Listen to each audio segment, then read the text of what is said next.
নমস্কার বন্ধুরা, তো যারা কচুরলতি খেতে পছন্দ করো না, আজকের রান্নাটা তাদের জন্য। একটু দেখে যাও, দেখবে একবার খেলে বারবার খেতে ইচ্ছা করবে। তার জন্য আমি কড়াইতে দিয়ে দিলাম তেল, আর তার উপরে পরিমাণ মতো একটুখানি পেঁয়াজ দিয়ে আর লঙ্কা দিয়ে, তার উপরে রসুন দিয়ে আমি একটু ভাজা ভাজা করে নেওয়ার পরে দিয়ে দিলাম কেটে রাখা সেই কচুরলতি ও আলু। ঠিক এইভাবে কচুরলতি ও আলুটাকে কাটবে এবং তারপরে দিয়ে দেবে লবণটা দিয়ে একটু নাড়িয়ে নেওয়ার পরে একটু ঢেকে দেবে কিছুক্ষণের জন্য। তারপরে দিয়ে দেবে পরিমাপ মতো হলুদ দেওয়ার পরে আবার একটু নাড়িয়ে নেবে। এবং আমি দেখো একটু কাশ্মীরি লঙ্কার গুঁড়ো দিচ্ছি, তোমরা চাইলে দিতেও পারো, নাও দিতে পারো, অসুবিধা নেই।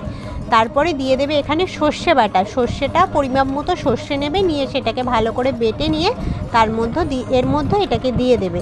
দেওয়ার পরে দেখো টকবক করে কি সুন্দর ফুটছে। ফোটার পরে এই মাখো মাখো ভাবটা দেখো, মাখো মাখো ভাব চলে এসেছে। তারপরে নামিয়ে নেবে আর তৈরি হয়ে যাবে দারুণ স্বাদের কচুরলতি। আর